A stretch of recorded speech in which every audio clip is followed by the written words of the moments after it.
O Grande Conflito. Capítulo 5. Arautos de uma Era Melhor. Antes da Reforma, houve por vezes pouquíssimos exemplares da Escritura Sagrada, mas Deus não consentira que sua palavra fosse totalmente destruída. Suas verdades não deveriam estar ocultas para sempre. Tão facilmente poderia ele desacorrentar as palavras da vida, como abrir portas de prisões e desaferrolhar portais de ferro para pôr em liberdade a seus servos. Nos vários países da Europa, homens eram movidos pelo Espírito de Deus a buscar a verdade como a tesouros escondidos. Providencialmente guiados às Santas Escrituras, estudavam as páginas sagradas com interesse profundo. Estavam dispostos a aceitar a luz a qualquer custo. Posto que não vissem todas as coisas claramente, puderam divisar muitas verdades havia muito sepultadas. Como mensageiros enviados pelo céu, saíam, rompendo as cadeias do erro e superstição, e chamando aos que haviam estado durante tanto tempo escravizados a levantar-se e assegurar sua liberdade. Com exceção do que se passava entre os valdenses, a palavra de Deus estivera durante séculos encerrada em línguas apenas conhecidas pelos eruditos. Chegara, porém, o tempo para que as Escrituras fossem traduzidas e entregues ao povo dos vários países em sua língua materna. Passara para o mundo a meia-noite. As horas de trevas estavam a esvair-se, e em muitas terras apareciam indícios da aurora a despontar. No século XIX, surgiu na Inglaterra um homem que devia ser considerado a estrela da manhã da Reforma. João Wycliffe foi o arauto da Reforma não somente para a Inglaterra, mas para toda a cristandade. O grande protesto contra Roma que lhe foi dado proferir jamais deveria silenciar. Aquele protesto abriu a luta de que deveria resultar a emancipação de indivíduos, igrejas e nações. Wycliffe recebeu educação liberal, e para ele o temor do Senhor era o princípio da sabedoria. No colégio, se distinguira pela fervorosa piedade, bem como por seus notáveis talentos e perfeito preparo escolar. Em sua sede de saber, procurava familiarizar-se com todo o ramo de conhecimento. Foi educado na filosofia escolástica, nos cânones da Igreja e na lei civil, especialmente a de seu próprio país. Em seus trabalhos subsequentes, evidenciou-se o valor destes primeiros estudos. Um conhecimento proficiente da filosofia especulativa de seu tempo habilitou-o a expor os erros dela, e, mediante o estudo das leis civis e eclesiásticas, preparou-se para entrar na grande luta pela liberdade civil e religiosa. Não só sabia manejar as armas tiradas da palavra de Deus, mas também havia adquirido a disciplina intelectual das escolas e compreendia a tática dos teólogos escolásticos. O poder de seu gênio e a extensão e proficiência de seus conhecimentos impunham o respeito de amigos bem como de inimigos. Seus adeptos viam com satisfação que seu herói ocupava lugar preeminente entre os espíritos dirigentes da nação, e seus inimigos eram impedidos de lançar o desprezo à causa da Reforma, exprobrando a ignorância ou fraqueza do que a mantinha. Quando ainda no colégio, Wycliffe passou a estudar as Escrituras Sagradas.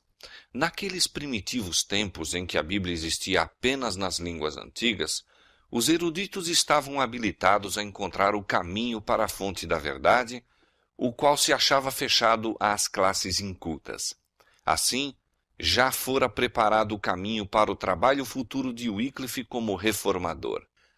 Homens de saber haviam estudado a palavra de Deus e encontrado a grande verdade de sua livre graça ali revelada. Em seus ensinos, tinham disseminado o conhecimento desta verdade e levado outros a volver às Sagradas Escrituras. Quando a atenção de Wycliffe se volveu às Escrituras, passou a pesquisá-las com a mesma proficiência que o havia habilitado a assenhorear-se da instrução das escolas. Até ali, tinha ele sentido grande necessidade que nem seus estudos escolásticos nem o ensino da igreja puderam satisfazer. Na palavra de Deus, encontrou o que antes em vão procurara. Ali, viu revelado o plano da salvação e Cristo apresentado como único advogado do homem. Entregou-se ao serviço de Cristo e decidiu-se a proclamar as verdades que havia descoberto. Semelhante aos reformadores posteriores, Wycliffe não previu, ao iniciar a sua obra, até onde ela o levaria. Não se opôs deliberadamente a Roma.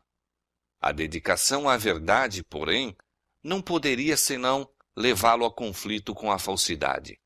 Quanto mais claramente discernia os erros do papado, mais fervorosamente apresentava os ensinos da Escritura Sagrada. Via que Roma abandonara a palavra de Deus pela tradição humana. Destemidamente, acusava o sacerdócio de haver banido as Escrituras e exigia que a Bíblia fosse devolvida ao povo e de novo estabelecida sua autoridade na Igreja. Wycliffe era ensinador hábil e ardoroso, eloquente pregador, e sua vida diária era uma demonstração das verdades que pregava. O conhecimento das Escrituras, a força de seu raciocínio, a pureza de sua vida e sua coragem e integridade inflexíveis conquistaram-lhe geral estima e confiança. Muitas pessoas se tinham tornado descontentes com sua fé anterior ao verem a iniquidade que prevalecia na Igreja de Roma e saudaram com incontida alegria as verdades expostas por Wycliffe. Mas os dirigentes papais encheram-se de raiva quando perceberam que este reformador conquistava maior influência do que a deles mesmos. Wycliffe era perspicaz descobridor de erros e atacou destemidamente muitos dos abusos sancionados pela autoridade de Roma. Quando agia como capelão do rei, assumiu ousada atitude contra o pagamento do tributo que o Papa pretendia do monarca inglês e mostrou que a pretensão papal de autoridade sobre os governantes seculares era contrária tanto à razão como à revelação. As exigências do Papa tinham excitado grande indignação e os ensinos de Wycliffe exerceram influência sobre o espírito dos dirigentes do país. O rei e os nobres uniram-se em negar as pretensões do pontífice à autoridade temporal e na recusa do pagamento do tributo. Destarte, um golpe eficaz foi desferido contra a supremacia papal na Inglaterra. Outro mal contra que o reformador sustentou longa e resoluta batalha foi a instituição das ordens dos frades mendicantes. Estes frades enxameavam na Inglaterra, lançando uma nódoa à grandeza e prosperidade da nação. A indústria, a educação, a moral, tudo sentia influência debilitante. A vida de ociosidade e mendicidade dos monges não só era grande escoadouro dos recursos do povo, mas lançava o desdém ao trabalho útil. A juventude se desmoralizava e corrompia. Pela influência dos frades, muitos eram induzidos a entrar para o claustro e dedicar-se à vida monástica, e isto não só sem o consentimento dos pais, mas mesmo sem seu conhecimento e contra as suas ordens. Um dos primitivos padres da Igreja de Roma, insistindo sobre as exigências do monasticismo acima das obrigações do amor e dever filial, declarou: ainda que teu pai te encontrasse deitado diante de tua porta, chorando e lamentando, e tua mãe te mostrasse o corpo que te carregou e os seios que te nutriram, tê-los-ás de pisar a pés e ir avante diretamente a Cristo. Por esta monstruosa desumanidade, como mais tarde Lutero a denominou, que cheira mais a lobo e a tirano do que a cristão ou homem, empedernia-se o coração dos filhos contra os pais.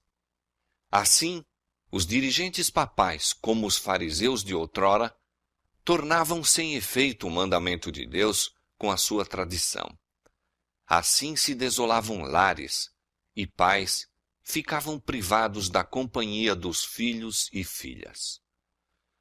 Mesmo os estudantes das universidades eram enganados pelas falsas representações dos monges e induzidos a unir-se às suas ordens. Muitos mais tarde se arrependiam desse passo, vendo que haviam prejudicado sua própria vida e causado tristeza aos pais. Mas, uma vez presos na armadilha, era-lhes impossível obter liberdade. Muitos pais, temendo a influência dos monges, recusavam-se a enviar os filhos às universidades. Houve assinalada redução do número de estudantes que frequentavam os grandes centros de ensino. As escolas feneciam e prevalecia a ignorância. O Papa conferira a esses monges a faculdade de ouvir confissões e conceder perdão. Isto se tornou fonte de grandes males. Inclinados a aumentar seus lucros, os frades estavam tão dispostos a conceder a absolvição que criminosos de todas as espécies a eles recorriam e, como resultado, aumentaram rapidamente os vícios mais detestáveis. Os doentes e os pobres eram deixados a sofrer, enquanto os donativos que lhes deveriam suavizar as necessidades iam para os monges que, com ameaças, exigiam esmolas do povo, denunciando a impiedade dos que retivessem os donativos de suas ordens. Apesar de sua profissão de pobreza, a riqueza dos frades aumentava constantemente e seus suntuosos edifícios e lautas mesas tornavam mais notória a pobreza crescente da nação. E enquanto gastavam o tempo em luxo e prazeres, enviavam em seu lugar homens ignorantes que apenas podiam narrar histórias maravilhosas, lendas, pilhérias para divertir o povo e torná-lo ainda mais completamente iludido pelos monges. Contudo, os frades continuavam a manter o domínio sobre as multidões supersticiosas e a levá-las a crer que todo dever religioso se resumia em reconhecer a supremacia do Papa, adorar os santos e fazer donativos aos monges, e que isto era suficiente para lhes garantir lugar no céu. Homens de saber e piedade haviam trabalhado em vão para efetuar uma reforma nessas ordens monásticas.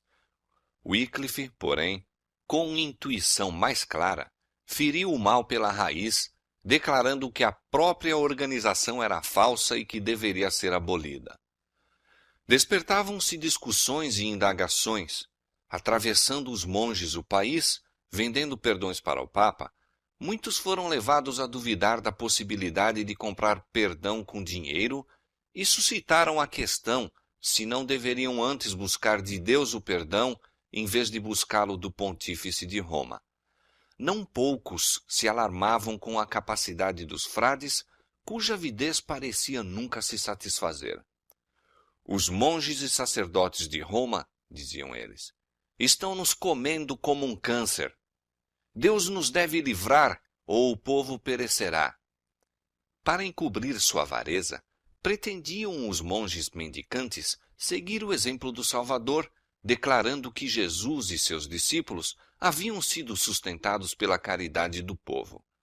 Esta pretensão resultou em prejuízo de sua causa, pois levou muitos à Escritura Sagrada a fim de saberem por si mesmos a verdade, resultado de que todos os outros eram menos desejados de Roma.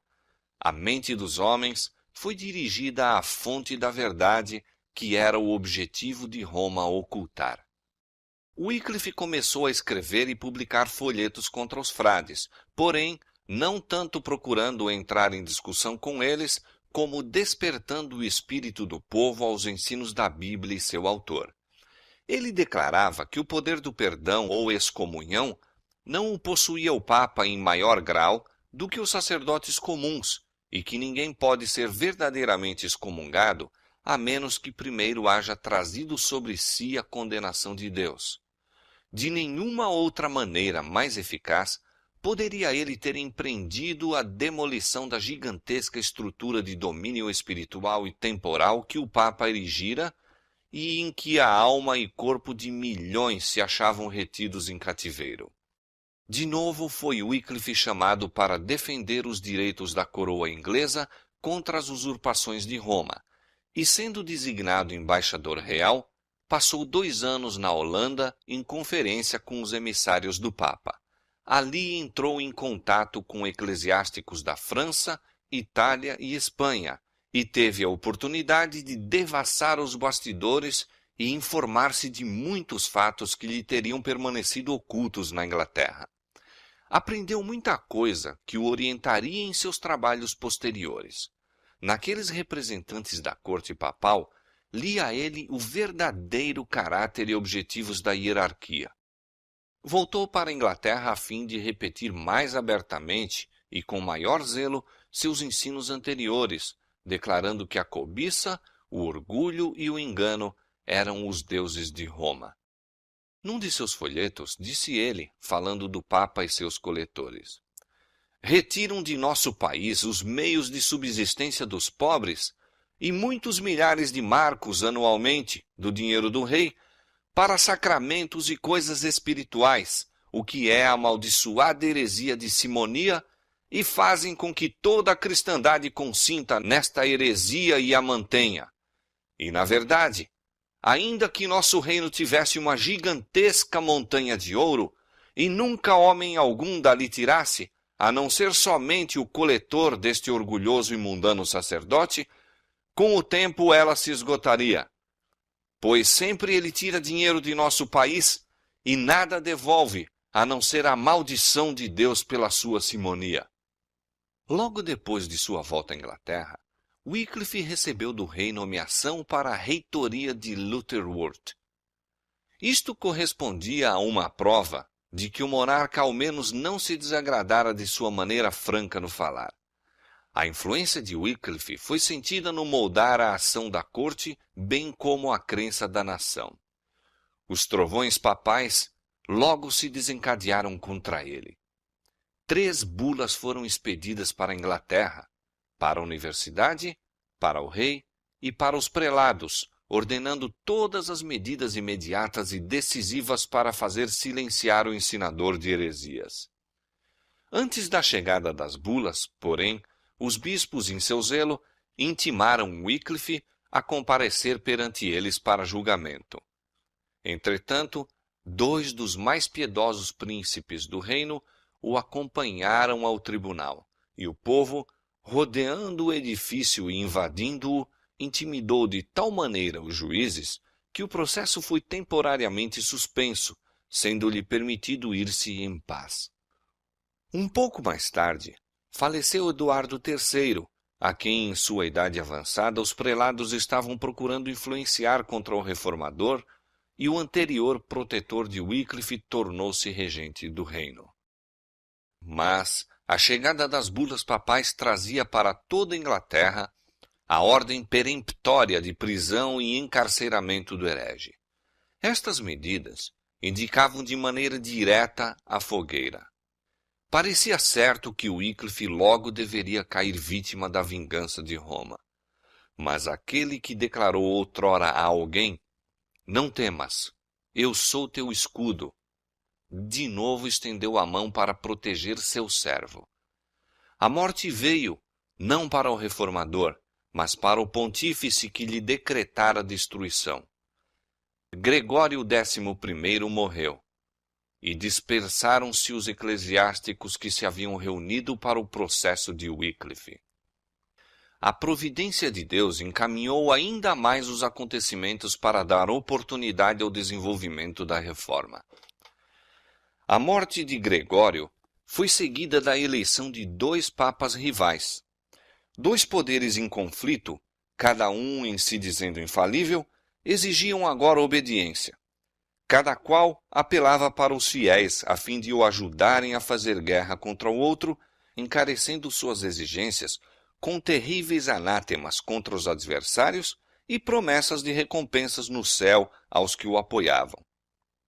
Esta ocorrência enfraqueceu grandemente o poderio do papado. As facções rivais fizeram tudo o que podiam para atacar uma a outra, e durante algum tempo Wycliffe teve repouso. Anátemas e recriminações voavam de um papa a outro e derramavam-se torrentes de sangue para sustentar suas pretensões em conflito. Crimes e escândalos inundavam a igreja. Nesse ínterim, o reformador, no silencioso retiro de sua paróquia de Lutterworth, estava trabalhando diligentemente para, dos papas contendores, dirigir os homens a Jesus, o príncipe da paz. O cisma, com toda a contenda e corrupção que produziu, preparou o caminho para a reforma, habilitando o povo a ver o que o papado realmente era.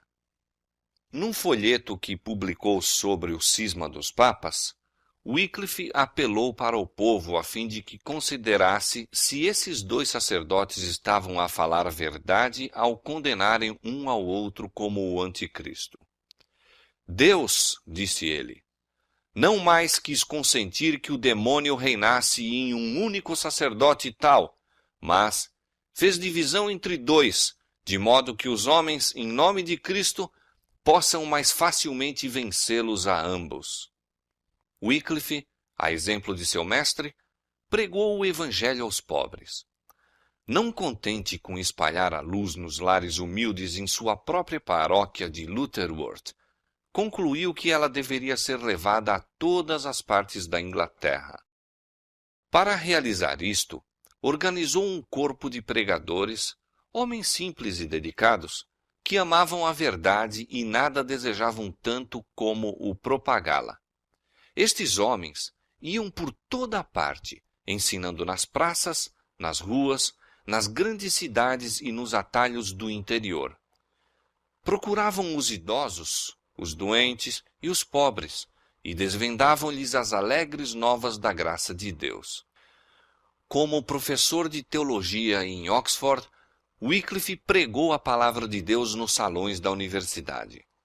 Tão fielmente apresentava ele a verdade aos estudantes sob sua instrução, que recebeu o título de doutor do Evangelho. Mas a maior obra da vida de Wycliffe deveria ser a tradução das Escrituras para a língua inglesa.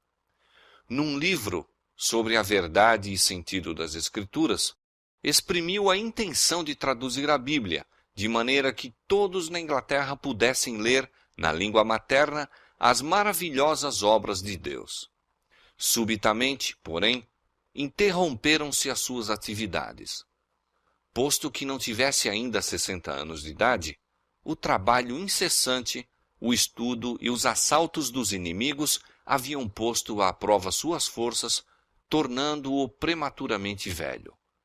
Foi atacado de perigosa enfermidade. A notícia disto proporcionou grande alegria aos frades. Pensavam então que se arrependeria amargamente do mal que tinha feito à igreja e precipitaram-se ao seu quarto para ouvir-lhe a confissão. Representantes das 4 ordens religiosas, com 4 oficiais civis, reuniram-se em redor do suposto moribundo. Tendes a morte em vossos lábios, diziam. Comovei-vos com as vossas faltas e retratai em nossa presença tudo o que disseste para ofensa nossa. O reformador ouviu em silêncio. Mandou então seu assistente levantá-lo no leito e, olhando fixadamente para eles, enquanto permaneciam esperando a retratação, naquela voz firme e forte que tantas vezes os havia feito tremer, disse: Não hei de morrer, mas viver, e novamente denunciar as más ações dos frades. Espantados e confundidos, saíram os monges apressadamente do quarto. Cumpriram-se as palavras de Wycliffe. Viveu a fim de colocar nas mãos de seus compatriotas a mais poderosa de todas as armas contra Roma, isto é, dar-lhes a Escritura Sagrada, o meio indicado pelo céu para libertar, esclarecer e evangelizar o povo. Muitos e grandes obstáculos havia a vencer na realização dessa obra. Wycliffe achava sobrecarregado de enfermidades. Sabia que apenas poucos anos lhe restavam para o trabalho. Via a oposição que teria de enfrentar, mas, animado pelas promessas da palavra de Deus, foi avante sem intimidar-se de coisa alguma. Quando, em pleno vigor de suas capacidades intelectuais, rico em experiências, foi ele preservado e preparado por especial providência de Deus para esse trabalho, o maior por ele realizado. Enquanto a cristandade se envolvia em tumultos, o reformador, em sua reitoria de Lutherwurth, alheio à tempestade que fora esbravejava, dedicava-se à tarefa que escolhera. Concluiu-se, por fim, o trabalho. A primeira tradução inglesa que já se fizera da Escritura Sagrada. A palavra de Deus estava aberta para a Inglaterra. O reformador não temia agora prisão ou fogueira. Colocara nas mãos do povo inglês uma luz que jamais se extinguiria. Dando a Bíblia aos seus compatriotas, fizera mais no sentido de quebrar os grilhões da ignorância e do vício, mais para libertar e enobrecer seu país do que já se conseguira pelas mais brilhantes vitórias nos campos de batalha. Sendo ainda desconhecida a arte de imprimir, era unicamente por trabalho moroso e fatigante que se podiam multiplicar os exemplares da Escritura Sagrada. Tão grande era o interesse por se obter o livro, que muitos voluntariamente se empenharam na obra de o transcrever, mas era com dificuldade que os copistas podiam atender aos pedidos. Alguns dos mais ricos compradores desejavam a Bíblia toda, outros compravam apenas parte. Em muitos casos, várias famílias se uniam para comprar um exemplar. Assim, a Bíblia de Wycliffe logo teve acesso aos lares do povo. O apelo para a razão despertou os homens de sua submissão passiva aos dogmas papais. Wycliffe ensinava agora doutrinas distintivas do protestantismo, salvação pela fé em Cristo e a infalibilidade das Escrituras unicamente. Os pregadores que enviara disseminaram a Bíblia, juntamente com os escritos do Reformador, e com êxito tal que a nova fé foi aceita por quase metade do povo da Inglaterra. O aparecimento das Escrituras produziu estupefação às autoridades da Igreja. Tinham agora de enfrentar um fator mais poderoso do que Wycliffe, fator contra o qual suas armas pouco valeriam. Não havia nessa ocasião na Inglaterra lei alguma proibindo a Bíblia, pois nunca antes fora ela publicada na língua do povo. Semelhantes leis foram depois feitas e rigorosamente executadas. Entretanto, apesar dos esforços dos padres, houve durante algum tempo oportunidade para a circulação da palavra de Deus. Novamente os chefes papais conspiraram para fazer silenciar a voz do reformador. Perante 3 tribunais, foi ele sucessivamente chamado a juízo, mas sem proveito. Primeiramente, um sínodo de bispos declarou heréticos os seus escritos e, ganhando o jovem rei Ricardo II para o seu lado, obtiveram um decreto real sentenciando à prisão todos os que professassem as doutrinas condenadas. Wycliffe apelou do sínodo para o parlamento. Destemidamente, acusou a hierarquia perante o Conselho Nacional e pediu uma reforma dos enormes abusos sancionados pela Igreja. Com poder convincente, descreveu as usurpações e corrupções da sé papal. Seus inimigos ficaram confusos. Os que eram amigos de Wycliffe e o apoiavam tinham sido obrigados a ceder, e houvera a confiante expectativa de que o próprio reformador, em sua avançada idade, só e sem amigos, curvar-se-ia ante a autoridade combinada da coroa e da tiara. Mas, em vez disso, os adeptos de Roma viram-se derrotados. O parlamento, despertado pelos estimuladores apelos de Wycliffe, repeliu o edito perseguidor e o reformador foi novamente posto em liberdade. Pela terceira vez foi ele chamado a julgamento, e agora perante o mais elevado tribunal eclesiástico do reino. Ali não se mostraria favor algum para com a heresia. Ali, finalmente, Roma triunfaria e a obra do reformador seria detida. Assim pensavam os romanistas. Se tão somente cumprissem seu propósito, Wycliffe seria obrigado a renunciar suas doutrinas ou sairia da corte diretamente para as chamas. Wycliffe, porém, não se retratou, não usou de dissimulação. Destemidamente, sustentou seus ensinos e repeliu as acusações de seus perseguidores. Perdendo de vista a si próprio, sua posição e o momento, citou os ouvintes perante o tribunal divino e pesou seus sofismas e enganos na balança da verdade eterna. Sentiu-se o poder do Espírito Santo na sala do concílio. Os ouvintes ficaram como que fascinados. Pareciam não ter forças para deixar o local. Com setas da aljava do Senhor, as palavras do reformador penetravam-lhes a alma. A acusação da heresia que contra ele havia formulado, com poder convincente, reverteu contra eles mesmos. Por que, perguntava ele, ousavam espalhar seus erros? Por amor do lucro, para da graça de Deus fazerem mercadoria? Com quem, disse finalmente, julgais estar a contender? Com um ancião às bordas da sepultura? Não, com a verdade. Verdade que é mais forte do que vós e vos vencerá. Assim dizendo, retirou-se da assembleia e nenhum de seus adversários tentou impedi-lo. A obra de Wycliffe estava quase terminada. A bandeira da verdade que durante tanto tempo empunhara, logo se deveria cair da mão. Mas, uma vez mais, deveria ele dar testemunho do Evangelho. A verdade deveria ser proclamada do próprio reduto do reino do erro. Wycliffe foi chamado a julgamento perante o tribunal papal em Roma, o qual tantas vezes derramara o sangue dos santos. Não ignorava o perigo que o ameaçava, contudo, teria atendido à chamada se um ataque de paralisia lhe não houvesse tornado impossível efetuar a viagem. Mas, se bem que sua voz não devesse ser ouvida em Roma, poderia falar por carta, e isto se decidiu a fazer.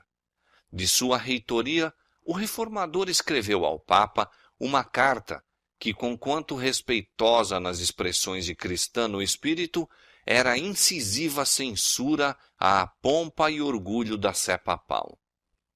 Em verdade me regozijo, disse, por manifestar e declarar a todo homem a fé que mantenho, e especialmente ao bispo de Roma, o qual, como suponho ser íntegro e verdadeiro, de mui boa vontade confirmará minha dita fé, ou, se ela é errônea, corrigi-la-á. Em primeiro lugar, creio que o Evangelho de Cristo é o corpo todo da lei de Deus. Declaro e sustento que o bispo de Roma, desde que se considera o vigário de Cristo aqui na terra, está obrigado, mais do que todos os outros homens, à lei do Evangelho. Pois a grandeza entre os discípulos de Cristo não consistia na dignidade e honras mundanas, mas em seguir rigorosamente e de perto a Cristo em sua vida e maneiras. Jesus, durante o tempo de sua peregrinação na terra, foi homem paupérrimo, desdenhando e lançando de si todo domínio e honra mundanos.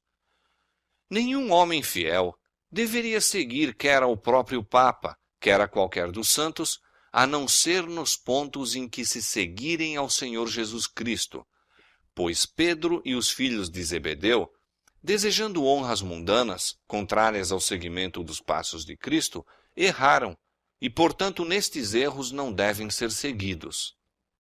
O Papa deve deixar ao poder secular todo o domínio e governo temporal, e, neste sentido, exortar e persuadir eficazmente todo o clero, pois assim fez Cristo, especialmente por seus apóstolos.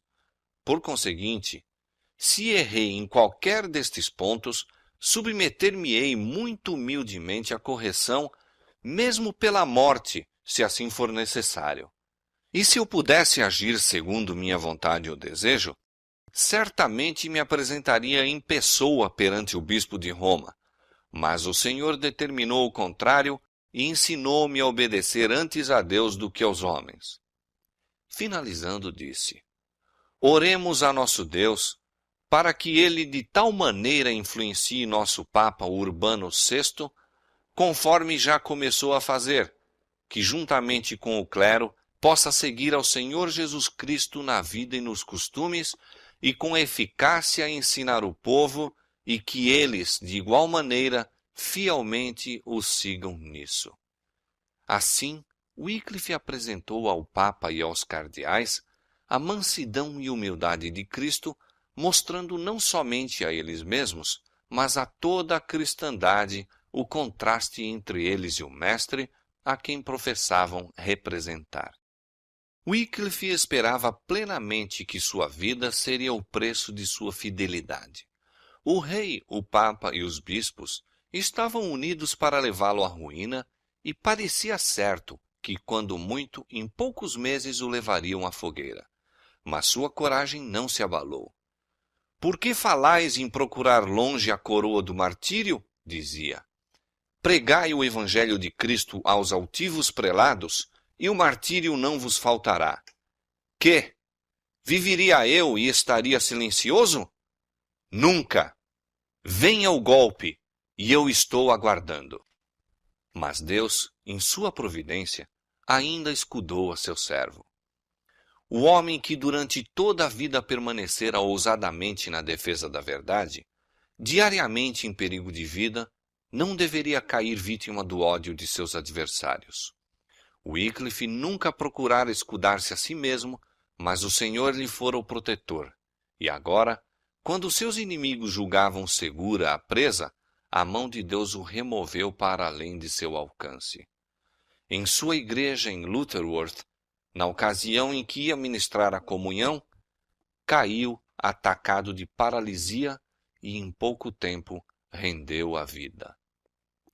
Deus designara a Wycliffe a sua obra. Pusera-lhe na boca a palavra da verdade e dispusera uma guarda a seu redor para que esta palavra pudesse ir ao povo. A vida fora-lhe protegida e seus trabalhos se prolongaram até ser lançado o fundamento para a grande obra da reforma. Wycliffe saíra das trevas da Idade Média. Ninguém havia que tivesse vivido antes dele, por meio de cuja obra pudesse modelar seu sistema de reforma. Suscitado como João Batista para cumprir uma missão especial, foi ele o arauto de uma nova era. Contudo, no sistema de verdades que apresentava, havia uma unidade e perfeição que os reformadores que o seguiram não excederam e que alguns não atingiram, mesmo 100 anos mais tarde. Tão amplo e profundo foi posto o fundamento, tão firme e verdadeiro o arcabouço, que não foi necessário serem reconstruídos pelos que depois dele vieram. O grande movimento inaugurado por Wycliffe, o qual deveria libertar a consciência e o intelecto e deixar livres as nações, durante tanto tempo jungidas ao carro triunfal de Roma, teve sua fonte na Escritura Sagrada. Ali se encontrava a origem da corrente de bem-aventurança, que, como a água da vida, tem manado durante gerações desde o século XIV. Wycliffe aceitava as Sagradas Escrituras com implícita fé, como a inspirada revelação da vontade de Deus, como suficiente regra de fé e prática. Fora educado de modo a considerar a Igreja de Roma como autoridade divina, infalível, e aceitar com indiscutível reverência os ensinos e costumes estabelecidos havia 1 milênio. Mas de tudo isto se desviou para ouvir a santa palavra de Deus. Esta era a autoridade que ele insistia com o povo para que reconhecesse. Em vez da Igreja falando pelo Papa, declarou ser a única verdadeira autoridade, a voz de Deus falando por sua palavra. e não somente ensinava que a Bíblia é a perfeita revelação da vontade de Deus, mas que o Espírito Santo é o seu único intérprete e que todo homem, pelo estudo de seus ensinos, deve aprender por si próprio o dever. Desta maneira fazia volver o espírito do Papa e da Igreja de Roma para a Palavra de Deus. Wycliffe foi um dos maiores reformadores. Na amplidão de seu intelecto, clareza de pensamentos, firmeza em manter a verdade e ousadia para defendê-la, por poucos dos que após ele vieram foi igualado. Pureza de vida, incansável diligência no estudo e trabalho, incorruptível integridade, amor e fidelidade cristã no ministério caracterizaram o primeiro dos reformadores. E isto, apesar das trevas intelectuais e corrupção moral da época de que ele emergiu. O caráter de Wycliffe é testemunho do poder educador e transformador das Sagradas Escrituras. Foram estas que dele fizeram o que foi. O esforço para aprender as grandes verdades da revelação comunica frescor e vigor a todas as faculdades. Expande a mente, aguça a percepção, amadurece o juízo. O estudo da Bíblia enobrece a todo pensamento, sentimento e aspiração, como nenhum outro estudo o pode fazer. Dá estabilidade de propósitos, paciência, coragem e fortaleza. Aperfeiçoa o caráter e santifica a alma. O esquadrinhar fervoroso e reverente das Escrituras, pondo o espírito do estudante em contato direto com a mente infinita, daria ao mundo homens de intelecto mais forte e mais ativo, bem como de princípios mais nobres, do que os que já existiram como resultado do mais hábil ensino que proporciona a filosofia humana. A exposição das tuas palavras dá luz, diz o salmista, dá entendimento aos simples. As doutrinas ensinadas por Wycliffe continuaram durante algum tempo a espalhar-se. Seus seguidores, conhecidos como Wycliffitas e Lollardos, não somente encheram a Inglaterra, mas espalharam-se em outros países, levando o conhecimento do Evangelho. Agora que seu guia fora tomado dentre os vivos, os pregadores trabalhavam com zelo maior do que antes e multidões se congregavam para ouvi-los. Alguns da nobreza e mesmo a esposa do rei se encontravam entre os conversos. Em muitos lugares houve assinalada reforma dos costumes do povo e os símbolos do catolicismo foram removidos das igrejas.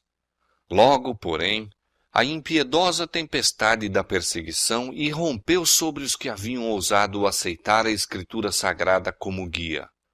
Os monarcas ingleses, ávidos de aumentar seu poder mediante o apoio de Roma, não hesitaram em sacrificar os reformadores. Pela primeira vez na história da Inglaterra, a fogueira foi decretada contra os discípulos do Evangelho. Martírios sucederam a martírios.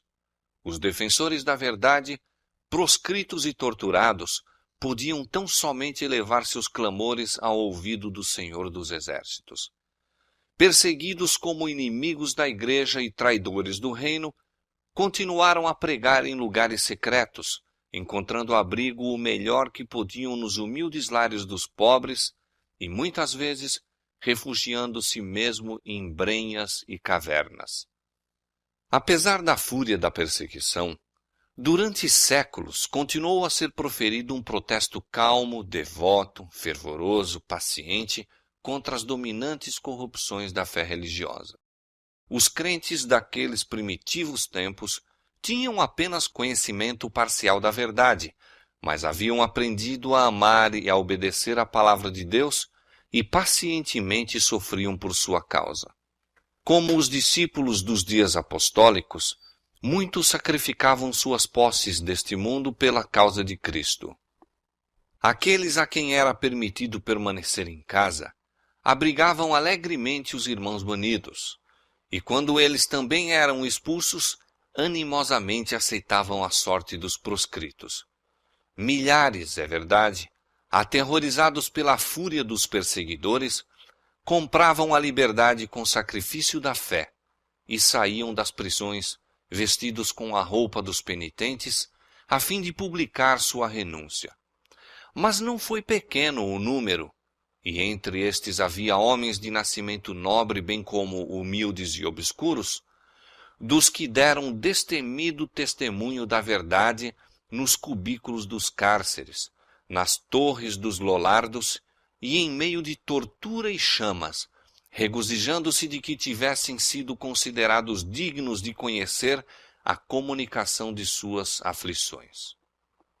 Os romanistas não haviam conseguido executar sua vontade em relação a Wycliffe durante a vida deste, e seu ódio não se satisfez enquanto o corpo do reformador repousasse em sossego na sepultura.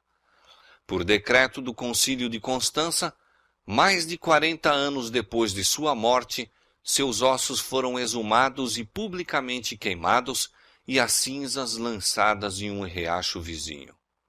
Esse riacho, diz antigo escritor, levou suas cinzas para o Avon para o Severn para os pequenos mares e estes para o grande oceano.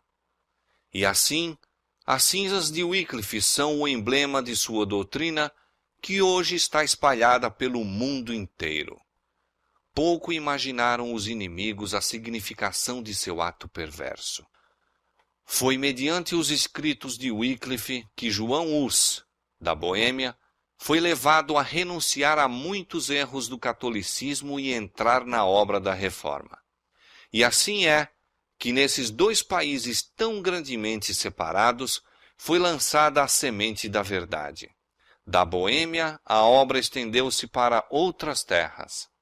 O espírito dos homens foi dirigido para a palavra de Deus, havia tanto esquecida.